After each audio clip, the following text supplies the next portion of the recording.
Hello, everyone. Today we're going to learn about Newton's three laws of motion. These laws help us understand why things move the way they do.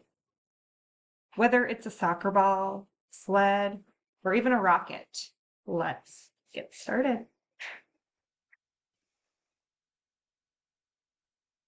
Newton's first law is called the law of inertia. It says that an object will stay still or keep moving at the same direction and at the same speed unless an unbalanced force changes it. That means things don't start or stop moving on their own. Something has to push or pull them. Before we learn more, can you think of a time when you saw something stay still until it was pushed? That's inertia. Keep that in mind while you watch this video.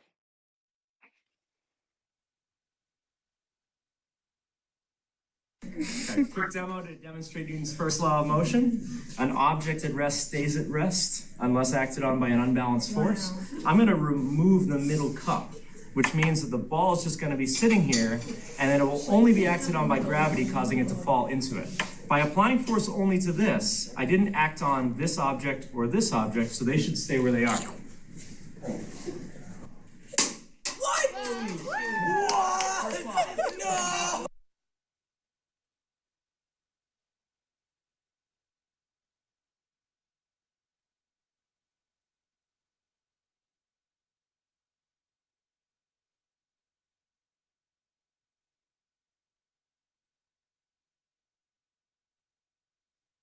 Here are some examples of the first law of motion or the law of inertia.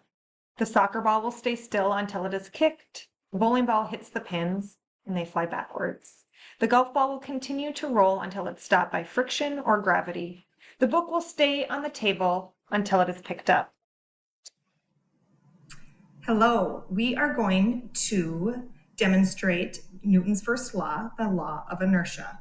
Everybody's going to be given a cup, a card, and a coin. So just like the YouTube video we watched, we are going to move the card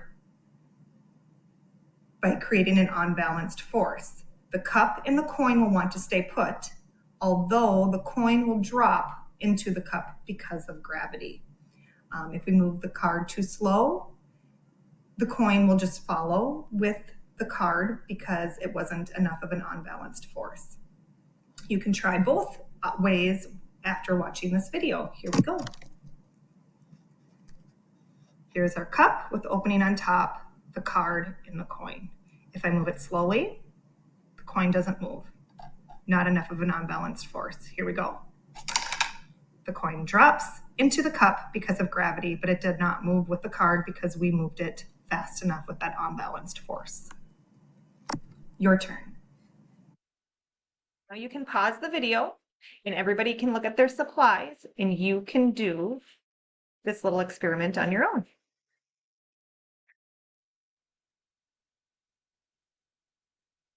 Newton's second law explains how force, mass, and acceleration are connected. The harder you push or pull something, the faster it accelerates. And the heavier something is, the more force you need to move it. This is also called a law of acceleration. As you watch this video, pay attention to how different forces change and how fast objects move.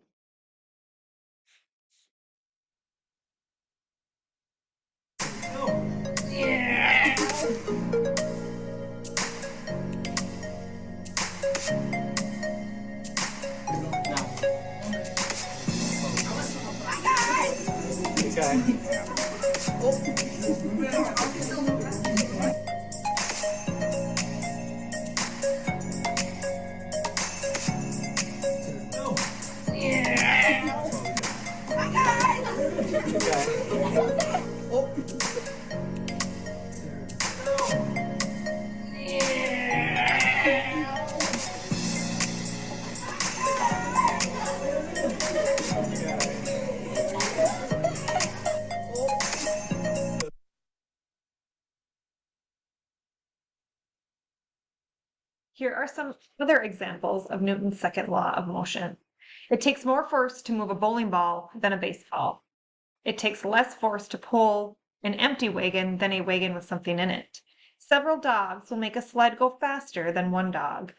And the harder the stick hits the puck, the more acceleration the puck will have. Now we're going to test out how mass affects acceleration. You'll compare how a rock and a wadded up paper ball and flour respond when dropped to the same height. You're going to watch the demonstration.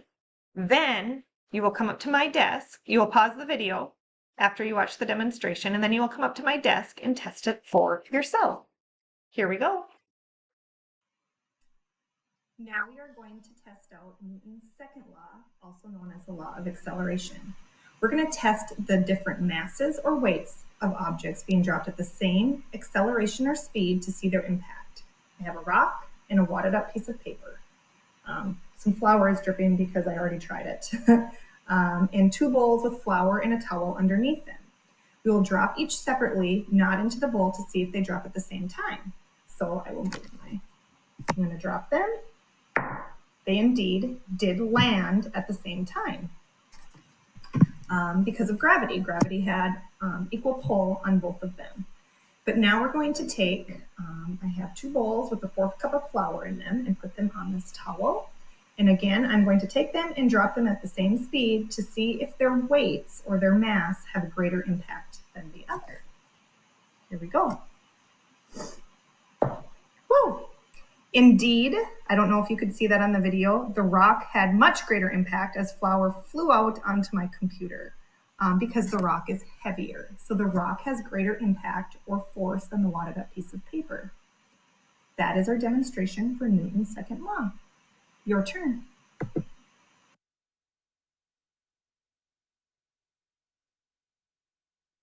Third law of motion. Newton's third law says that for every action, there is an equal and opposite reaction. This means that when you push on something, it pushes back with the same amount of force. That's how rockets launch and how skiers push backward to move forward. Let's watch the demonstration.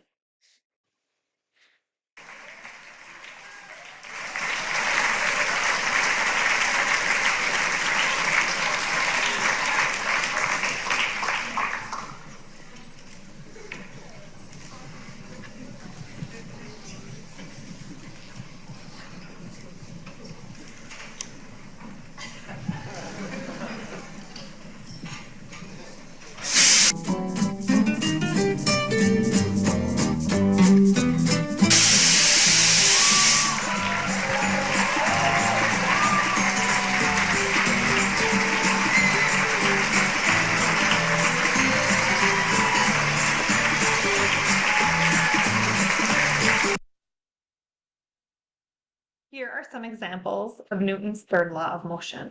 A rocket blasting off, the force of the strong hose pushes the firefighter backwards. When you let air out of a balloon and it flies around, or when a swimmer pushes back with the water with their hands just to move forward.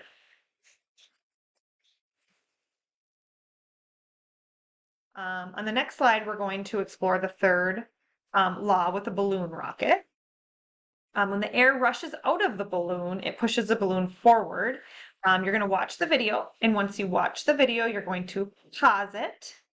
And then when everyone has completed this Edpuzzle video, we will do this in small groups. Hello, and now we are going to test out Newton's third law, which is the law of action and reaction. For every action, there is an opposite or equal reaction.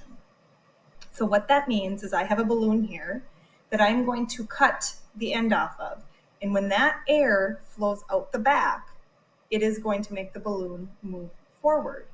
So the action is the air coming out, and the reaction is making the balloon move forward.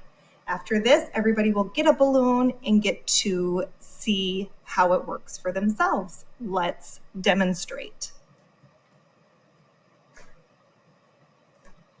We'll cut this. There it goes. I hope it worked on the video. That is Newton's third law. Thank you for watching.